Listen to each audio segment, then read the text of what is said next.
start in 3, 2, 1. All right, hello everyone. Welcome to the third workshop of the ICP Chain Fusion Web3 Collision Hackathon. I'm Kaden and I'm so excited to be your host today. It's awesome to see all the people and also the audience back. So we kept exploring what the ICP could do and could offer.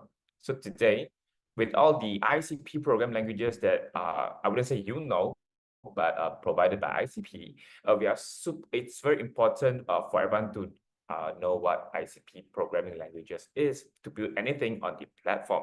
So we got Gabor Grief? I'm sorry. Is it Gabor Graf from Grife? I'm sorry. So we got Gabor Grife from Divinity with us, and he's here to break it all down and share some of the really valuable tips with us. So before we dive into today's workshop, I would like to take a moment to share about Coinstore Lab. So Coinstore Lab is the innovation hub of Coinstore dedicated to supporting cutting-edge blockchain projects. We empower developers and startups with resources, mentors, and tools to bring their ideas to life. From DeFi to Web3, we help projects grow and succeed. The ICP Chain Fusion Hackathon is just one way we're pushing the limits of what's possible in the blockchain, and we're excited to have you all on this journey with us.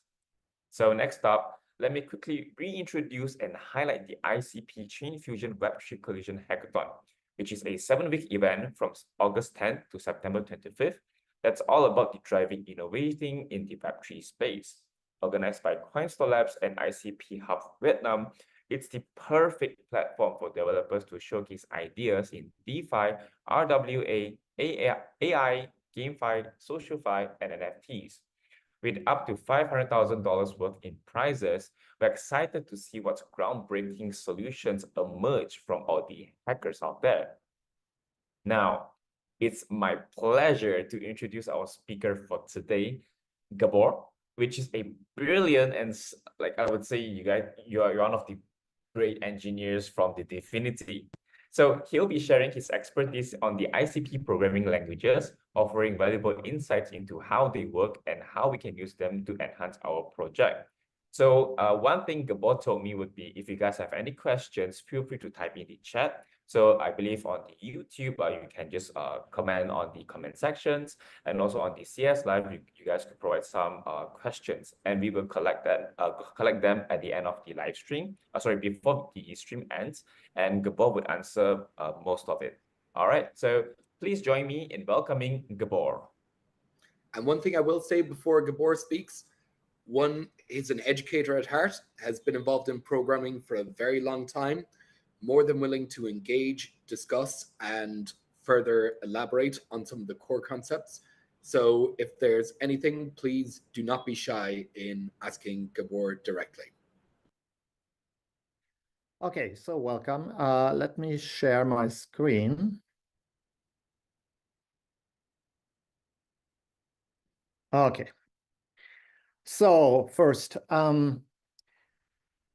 of all, thanks to Coinstore Labs for inviting me. A few words about me. So my name is Gabor Greif. I'm a senior software engineer at Divinity, and I work on the languages team. My work is mostly developing the Motoko language in the last 5.5 years. And again, don't be intimidated by my Twitter avatar. Feel free to ask questions anytime, and the guys will relay it to me. Maybe a few important resources. I won't go into those, but maybe the most important is just visiting the internetcomputer.org website, and in the upper right corner, there is this little brain symbol, and there you can ask the AI about your questions. You will mostly get answers about Motoko and similar issues. So that's it. We also have a VS Code plugin, which you should install when you are coding Motoko. I should mention that Motoko was the first language for the internet computer, and several others became viable in the meantime. So everything that compiles down to WebAssembly should be possible to run on the internet computer. There is also Rust, which is more targeted toward the professionals. Motoko is more like a beginners or intermediate language, but we will see that later. The best way to develop with Motoko is getting DFX. You can download it from the Dfinity website. These are basically the commands. If you already have DFX installed, and then you can start Motoko interactively in your shell, for example. So that's what I have done here already. Let's go out and start it. I will use this RL wrap to have interactivity and some extra features. Good. Let's go to the slides. I should say that due to time constraints, I haven't written own slides, which I apologize for. Instead, I have simply grabbed a colleague's presentation, but that in turn is based on these slides that are on our GitHub. So you should be able to visit them anytime you want. Okay, without further ado, here we are at the presentation. So again, thanks to Claudio. It's slightly out of date, these slides. There have been some new features in Motoko added since that time. This was about 5 years ago, 3 years ago. So I will talk about that at the end of my talk. Good. So let's see. This is basically the outline of my talk. Let's start. So what is the motivation? We wanted to have an easy to understand, easy to write, easy to read language with a familiar syntax that is safe by default, that incorporates the IC's canister model as a first-class citizen. Also, we wanted to integrate all IC features in a seamless way and making most use of the assembly. We have basically an object-based language here. It's not completely object-oriented, but it also has the multi-paradigm aspects of functional and imperative languages. You can write objects as records with functions inside, so you can talk to objects like in JavaScript, for example. You can have async and await for messaging other actors or, let's say, canisters. You can write records and so on, and these don't depend on the name of the type. It just depends on the structure of the type. The arithmetic, so number systems are basically unbounded unless you want a bounded type. So for example, integers go up to infinity, basically, and also in minus direction. We have optional types so that you have to pattern match on certain values to figure out whether they are null or not. This is very important for safety. You don't have to take care about allocation of object. That all happens automatically. In the allocation is done by garbage collector. So you don't really have to care about keeping track of what memory is allocated and so on. It will be managed for you. But you should be, of course, careful with not allocating too much, so making the job of the garbage collector easier. If you know JavaScript, then you will feel home in this language. It's a saner variant of JavaScript, or let's say TypeScript. We have a very precise and statically typed variant here. The inspirations come from different languages. A few words about semantics. We have generics. We have declarations where you don't have to forward declare. You can use bindings that are defined later in your source code. We have subtyping as a, for example, every natural number, which is 0 or positive, can be used with operations that work on signed numbers like ints. There are no dynamic casts and also no inheritance. So that's why I call Motoko not an object-oriented, but an object-based language. So how does the language feel? We have these identifiers, which can be uppercase or lowercase as you want. They can contain underscores. There we have a style guide, which was in one of my further links. So types are usually uppercased and normal values are lowercased, such as functions and so on. They are normally in a lowercase. Parentheses are used for grouping. And parentheses are actually redundant when they don't change the arity of the function call. So here's an example. I have imported this function debug print, which is here locally named greet.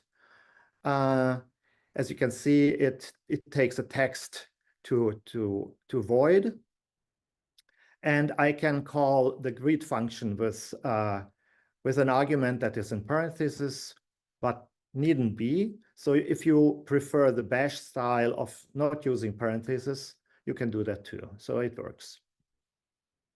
Okay, braces are used for scoping of code. So identifiers defined inside such a brace are only usable inside and not outside. We use a semicolon for sequencing of expressions, and the result of such a sequence is always the last expression. So the last expression is used. If you want to write several expressions that are not void resulting, then you have to ignore those explicitly. You can't leave away the semicolon basically at the end of the expression. You have to write it out. So be warned, sometimes you get strange errors because you forgot the semicolon. You can type annotate with the colon. So you can make your type choice explicit. It doesn't cost you anything. It is just for readability and helping the compiler. So here we have blocks and declarations. So functions contain a block where you can write a sequence of expressions, like here, calling the debug print function. You can write declarations of values, and not with func, but with let. Let defines values. If you want to define a function valued value, then you need the func word. If you want something that is mutable, then use var. Here you can't use a pattern. For let you can. I will show an example later. Assignment to mutable variables happens with a colon equals sign, and that's basically it. As I told, mutually recursive. So you can use identifiers that are defined later in your source code in front, unless it is circular in some way, but that is checked. Okay, let's go on. You also get the normal choices of statements for control flow, like if else. You can switch by pattern matching on a value. So you can examine basically the structure of an expression E, oops. You can destructure the expression E and examine certain cases. You can have a while loop, an unterminated loop, a loop that can exit at the end. You can have for loops that examine the contents of some collection. You can do an early return out of some function body, either returning void or returning an expression. You can also label certain expressions so that you can break out of them. For example, out of for loops, you prepend label L or label next or something. I will show an example later. For sending values to yourself, you can use async E. So this can be used, for example, for parallelizing certain computations. And with await, you can await the result of a send. We also have throw and try statements, so you can even catch out the errors that happen in certain blocks. For primitive types, we have integers. These are unbounded, so they are arbitrary precision. You don't have to worry about overflows, which is very important for smart contracts. There are no problems with this. You can write them in several ways. Underscores are permitted, but ignored. You can use signs. Nat is a subtype of int, and it only contains the positive, 0 or positive integers. If you try to subtract, then your code can trap. So be careful with that. But you also get also a warning from the compiler if you try to do that in your source code. So maybe you have to turn the nat to an int before subtracting from it. The literals are normal. It is a subtype. Okay. So when you really want a bounded natural number or integer, then you can use those. We have several sizes for your disposal, like 8-bit, 16, 32, or 64-bit ones. These trap if you get outside of their natural range. So if you add too big, so if you add 255 with 255 on a net 8, then you will get a trap. So Motoko won't allow you to do that, but you can use a special operator that wraps around. And you also have bit manipulating operations. These are all on the website, so I won't tell what those are here. Good. You can also use floating numbers. You should be very aware of the shortcomings of IEEE 754 double precision floats. And you should also know what a none is and how it behaves with regard to comparisons and all that. Normally, we discourage you from using floats for currency or similar things. You should better use something like ICP times a million or so for calculating with currencies, so that you don't get into rounding issues and unprecision. So here are the numeric operations. You can add, you can multiply, you can negate.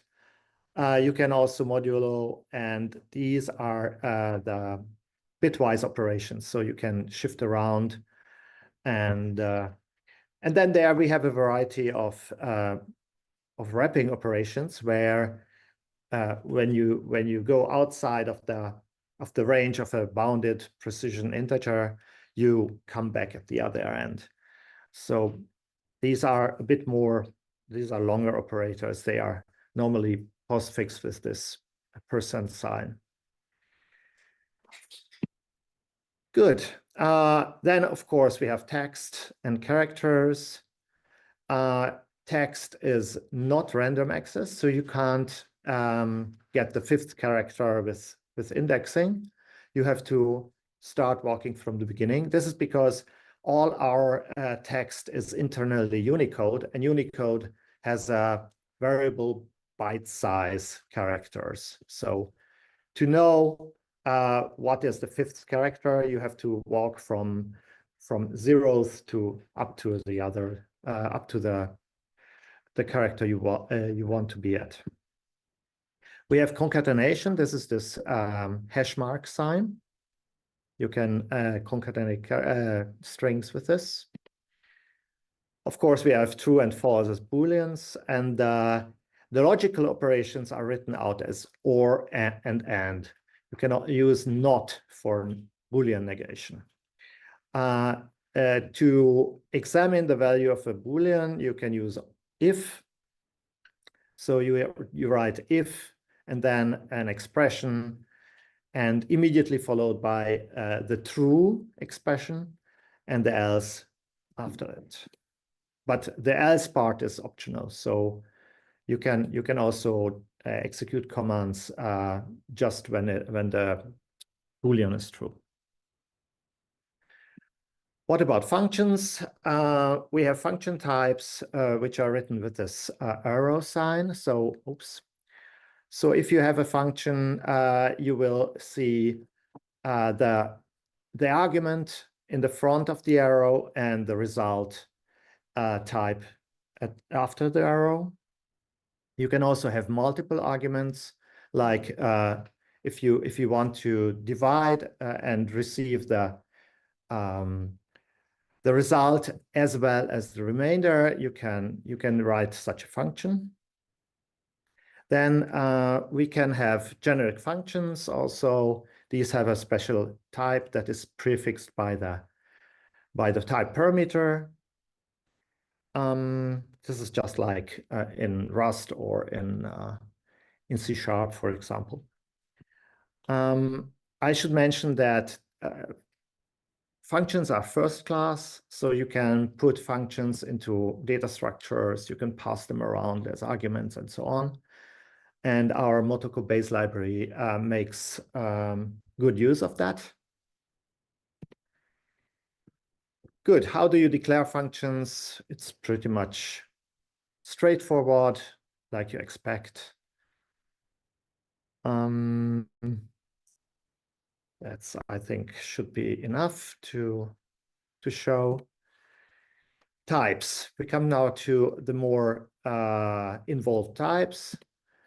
You can have tuples, which are basically sequences of values or type of sequences of values, and the types of the constituents are reflected in the tuple. So you can build a tuple with this parenthesis operator or parenthesis, and you list the individual values separated with a comma. So if there are two commas, you have three values, and the corresponding type has also three types in it. So this way you can build up types. If you I should tell that indexing into a tuple goes with dot number. It starts with 0. So if you want the first component, you should write .0. If you want this component, you would write .1 and so on. You can also use pattern matching to tear apart a tuple, and that's like you can write this this wildcard pattern where you are not interested in the value, like underscore and then again an underscore, and this is the part that you want from a tuple. That would be the text component. So you can use this let expression and then print out the t, which will give you this this foobar value, which is a text. Good. How do we deal with values that may be there or not? We use options. So the type for an optional type is prepended with this question mark, and the value can either be this question mark with a value followed or null. If you want to check which is the case, you have to switch on it or use let, which I will also explain later. So if you switch on a non-optional value, you can check whether it's null and then do something, or examine it by writing this optional pattern, question mark, and an identifier or some other pattern, and then you can have access to it. This way, we basically avoid this billion-dollar mistake that other languages have by confusing null as an original value. Good. Here's how you use it. So you can pass null, then you will get this branch. If you pass some option, then you will walk along this way and you get this output. Good. You can also have immutable arrays, which are just these these are brackets, just normal brackets, where you list all the values of the same type, separated with commas, and then you can get the size, you can index into it. You can do iteration over it by a for statement with d in the values, and you can print them, for example. Should be pretty straightforward. The associate type for arrays is this bracket with the type of each element. If you want mutable arrays, you can do that too. In this case, the type changes to this var followed by the element type, and you have to use a similar syntax for writing mutable arrays. In this case, you have the possibility to change elements, but you have to stay in the same type, and you can't change the size of the array. Otherwise, it is like you expect. Here, for example, the second, so index 1 gets changed by adding 1, so the output will be 133. You can build records by labeling values. You can also send those to other actors later. We will see that. So you can use the label for in the type. You have the label followed by a colon and the type of that component. The values are written with the equal signs for the values. So record valued objects are written with a label followed by the value and the separator, so that the value is is behind an equal sign, and the separator for the components is a semicolon. To get access to certain values inside of a record, you use the dot operator and you mention the label. So employee.salary refers to this value. Oops. You can also have, you can also have mutable fields inside of a record. Then you have to prepend the type with var. And then this gives you the ability to change that field. For example, here you can raise the salary by some amount, and then you will see that the salary field has increased. Good. Objects are basically the same thing, only that there are also methods inside. Methods are just named fields that are of function value, and you define it.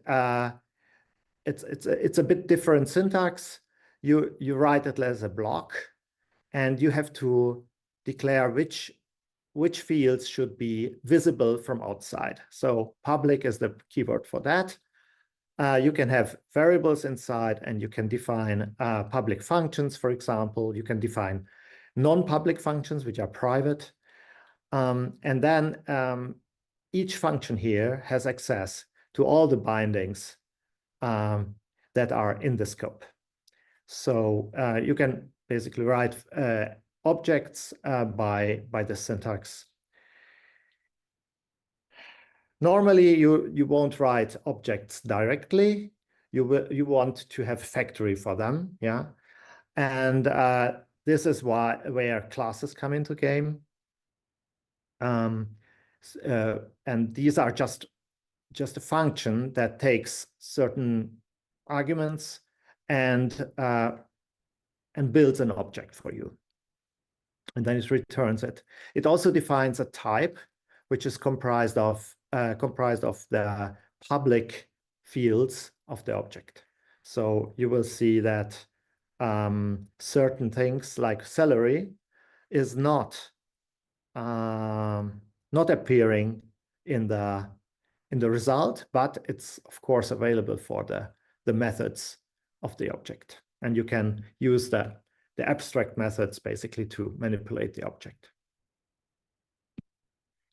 Good. Variants are a way to nicely distinguish cases for value.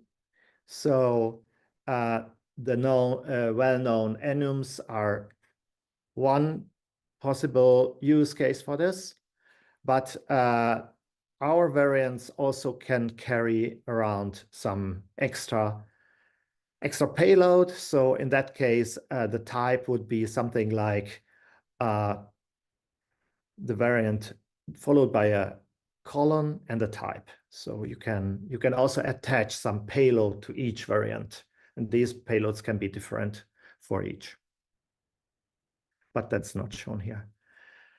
We can have recursive types where you define a type and use it in its own definition. I won't go into this. This is the way how you write, for example, lists. They are a bit complicated to read, but it should be pretty clear how to use them.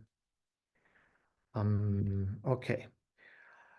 In the previous case, we used here basically a payload of text, which is fixed. You can't change it from outside, but it's also possible to parameterize these data types and use the parameterized type as the payload. This way, you don't have to kind of write your code several times, but use a generic type, and that's it. I won't go into packages and modules, just flash the slide. You can build modules which are all constants. They must be constant. And then put these modules into a source file and reuse it from elsewhere by importing it. So this is the import syntax. We also have a base package that already contains a prefabricated source files and modules, so that you can use. Okay. How do we support the platform? So our platform is the Internet Computer, and the Internet Computer is basically a collection of addressable canisters. The canisters are called actor here in Motoko. So if you want to talk to a canister, you have to define an actor type, which contains basically a dictionary of its methods. So how you talk to this canister. It mentions the name of the method and its type. And right, so here these are private methods, or let's say no, these are public methods, and you can also query an actor. So a query is a very fast way to get data out of a canister. It's much faster than updating the canister because it doesn't have to pass through consensus mechanism. Okay, when the return type of the method is an async something, then it's called an update method. If the result type is void, then it's a one-way method, but it still can change the state of the canister, the addressed canister. If it's marked with a query, then it's just a read-only method. It won't change the state of the canister at all. So basically, the equation is that on the IC, a canister corresponds to a Motoko actor, as I told. So what data can you send to a canister? It must be a so-called shareable type. So all primitive types are shareable. Functions are not shareable, but sometimes if you declare them as a shared function, then you can send those around also. You can send around actor types and all the basically the complex types, which only have shareable constituents. So you can send around records as long as all ingredients of the record are shareable, or tuples, same way, arrays, variants, options.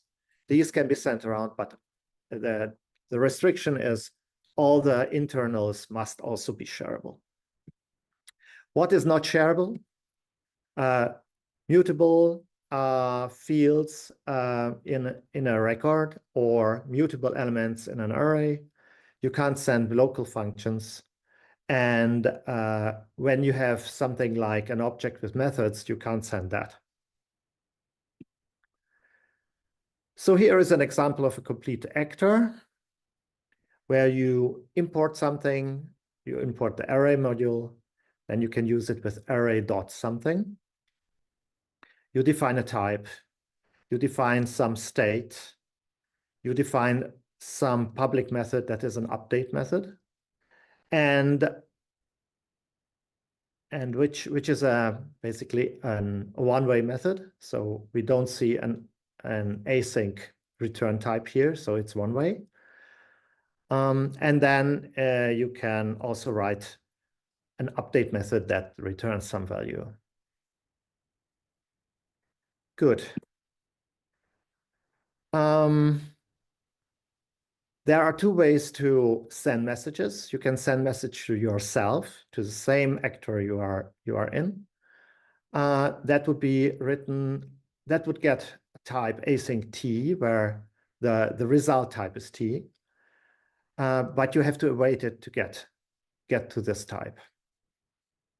And you can also write or send a message by mentioning an actor dot the method and passing arguments. Again, this part here is an async. Let's see what it was. So it's an async NAT. No, receive. Let's see. Yeah, it's an async NAT. So when you await it, it will become a NAT. Okay.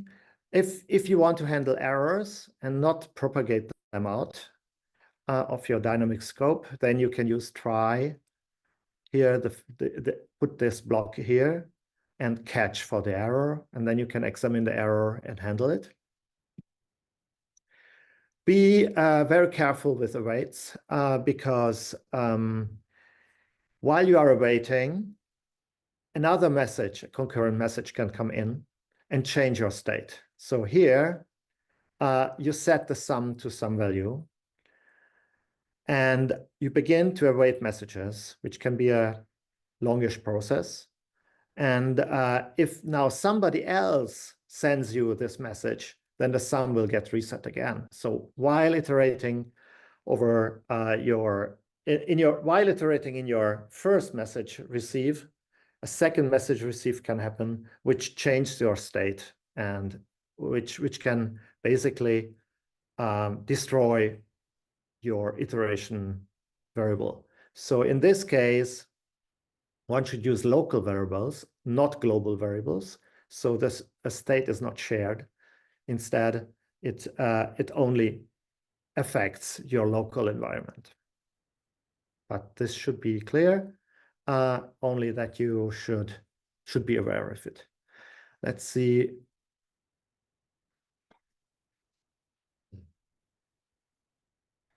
Okay. I'll read the question now. What are advantages and challenges to build on Motoko? So the advantages, of course, that is a very clean language, which is safe, which makes you not commit certain errors. And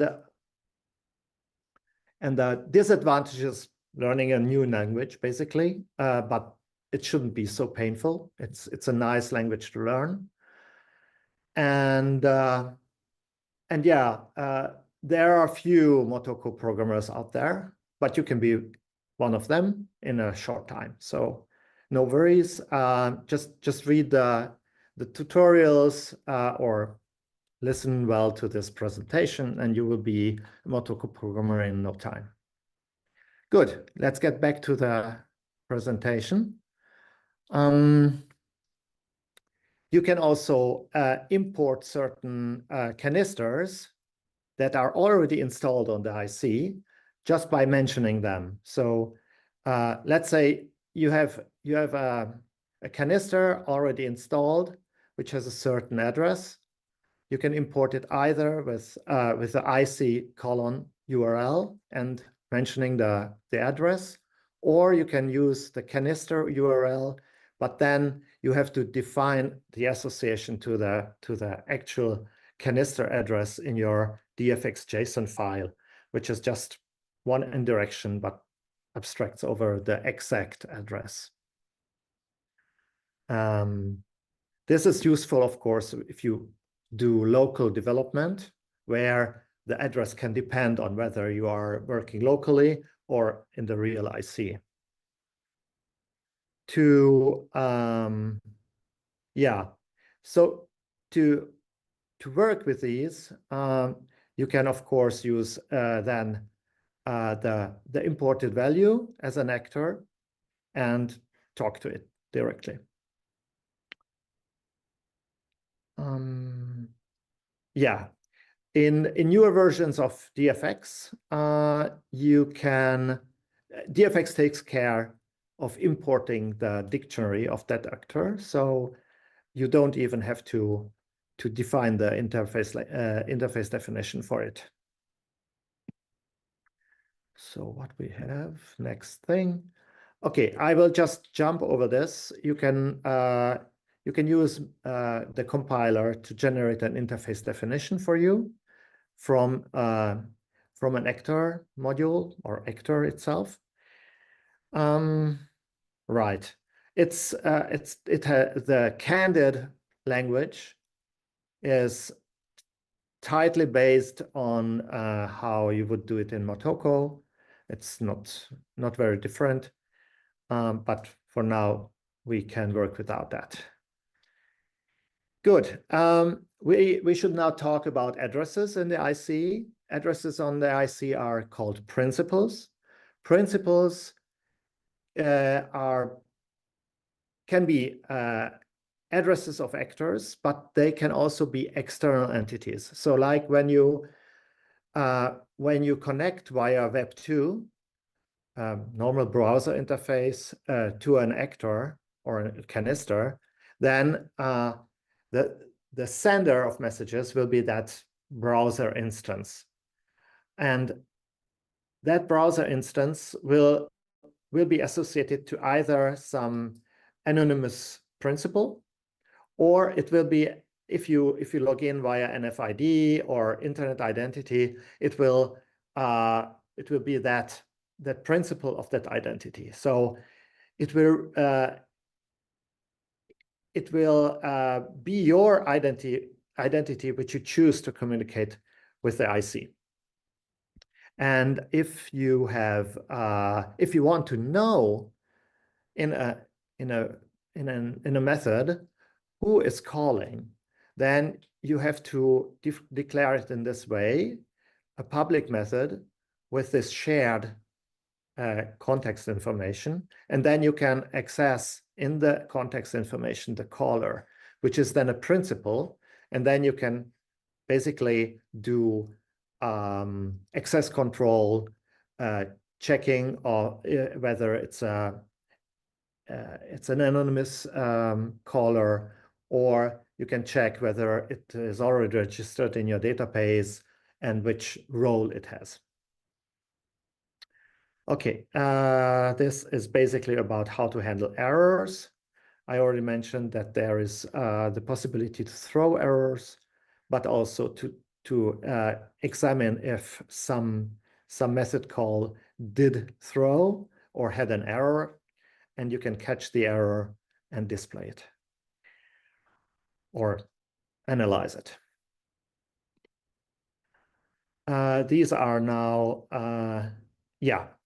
So if you want to upgrade an actor, a canister, you of course have to save the relevant state into the upgraded canister. So how do we do that?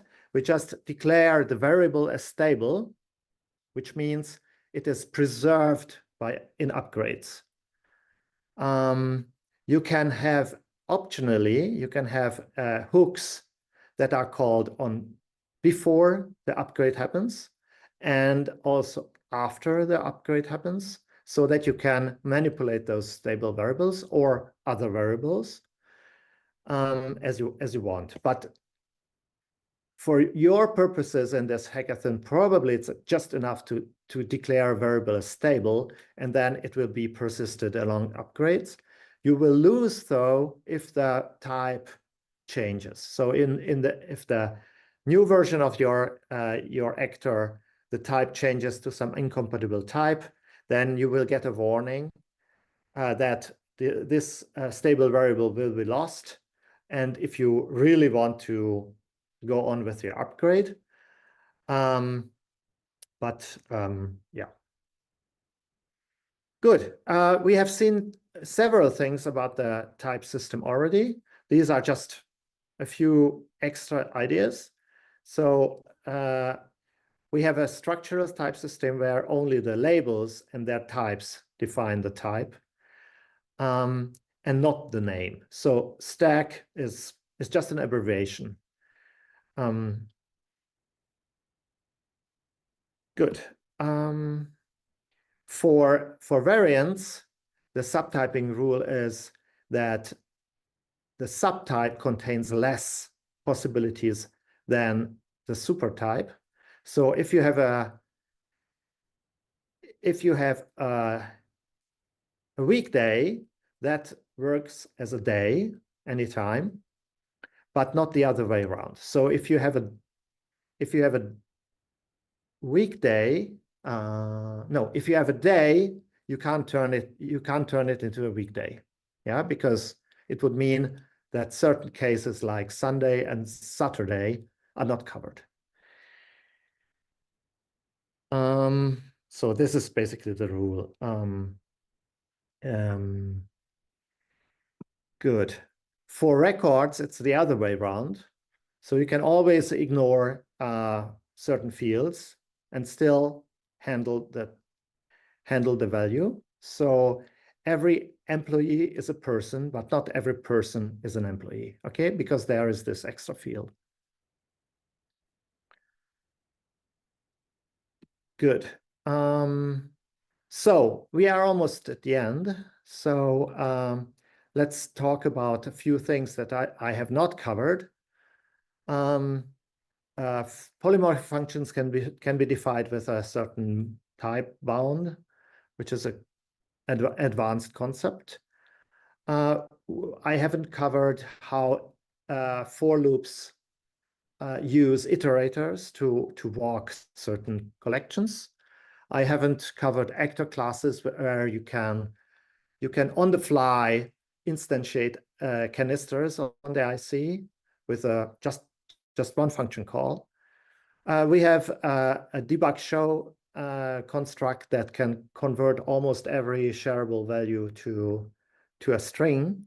That's a nice thing for debugging, for example, printf debugging or similar.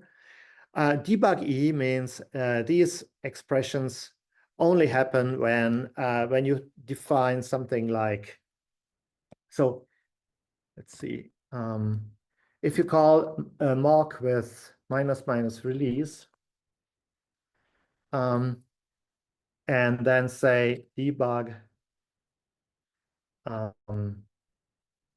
what's it, assert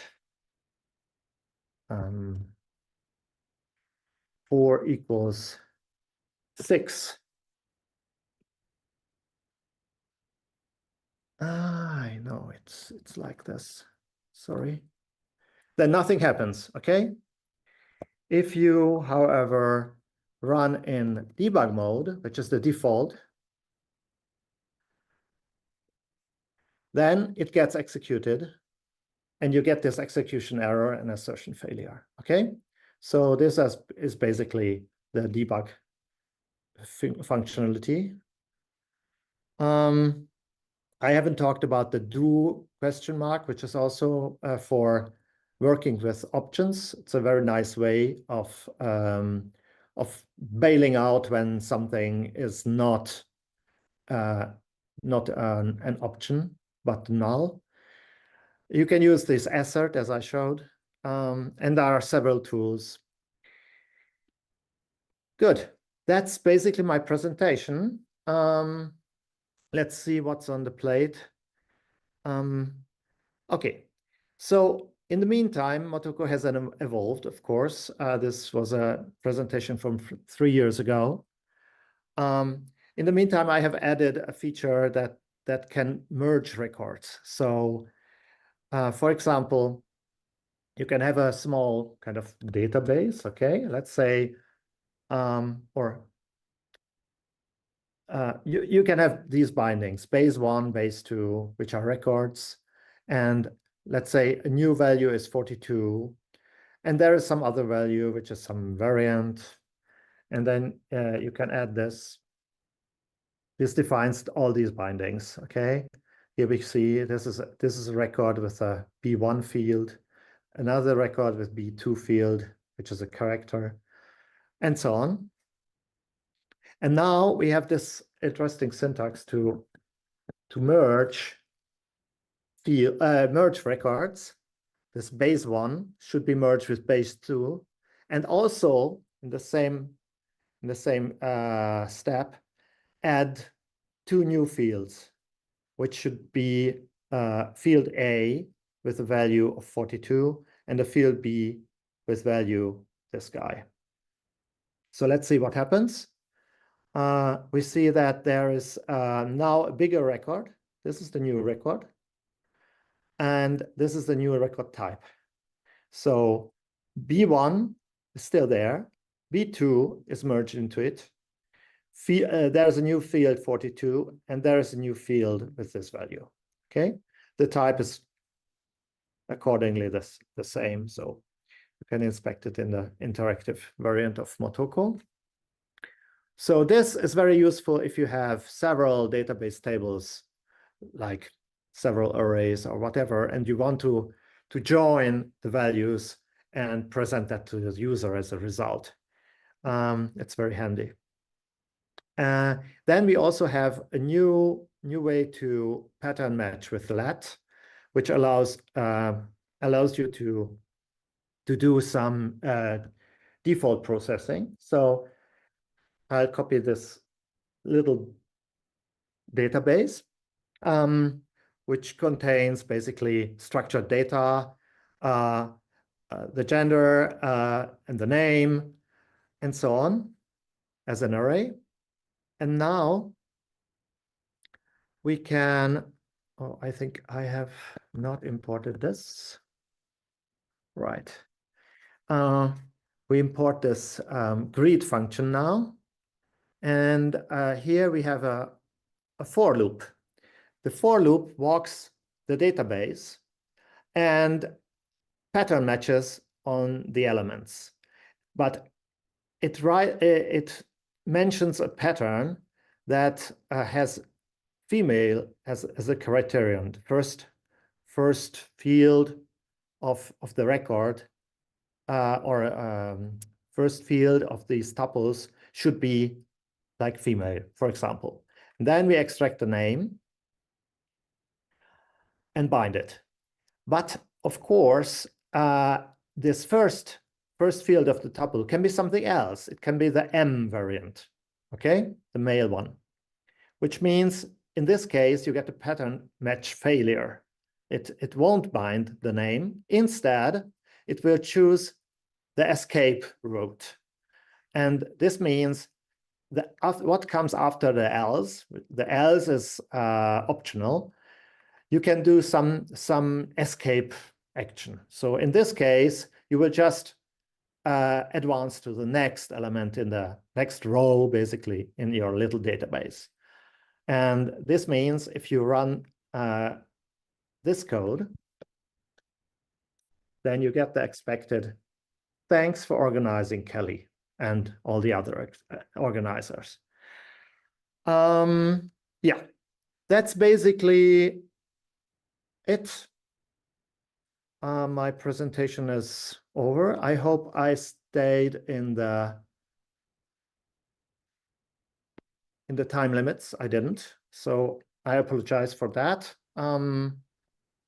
Let's stop the presentation and hear the questions.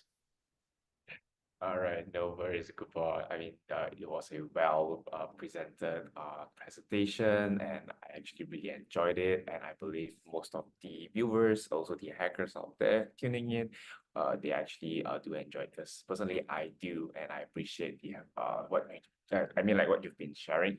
So thank you so much for the insightful and awesome presentation. So I did went through the YouTube live and also the CS live, but I don't see any other questions. But I guess they are kind of shy. But no worries. I believe ICP do have a Discord channel that that provides I would say a input for questions. You guys do have moderators or rep that would answer that questions, I believe. So before I wrap things up, so I have a question for you, Gabor. So just curious, anything that you would like to say to the hackathon participants? So hackathon members, please be courageous and just try to realize your idea freely. If you have questions about the language, be sure to ask me. Otherwise, I wish you all the luck and show your talent. Once again, Lovely. Incredibly good, because Gabor is one of the core developers of the Motoko language. So actually, we're very fortunate to have him here today. And the fact that he's sharing his insight, a very comprehensive overview of how to make the best use out of it, couldn't be more grateful. Yep. You're welcome. Yep, been a like pleasure. Michael mentioned, it is a pleasure for us as well. So to end this session, I would like to thank everyone who joined. But before you go, be sure to check out the 3 QR codes on your screen. So they'll take you to the key resources, including the hackathon registrations, our official pages, and also our Discord channel as well. Although I did mention that ICP does have a Discord channel that you could ask questions, but we do have a Discord channel that would also provide I would say a platform for you to ask any questions if you have any. So please join our Discord channel, or just if you're interested to join the hackathon, do just scan the QR code. It will link you to the relevant pages. So I would like to first off thank you, Gabor. Thank you, ICP. Also thank you, ICP Hub Vietnam as well. And thank you everyone who joined, and have a great evening. Thank you and goodbye. Thank you very much. All right, see you guys. Have a good day. Thank you so much, Gabor. Thank you, Kevo.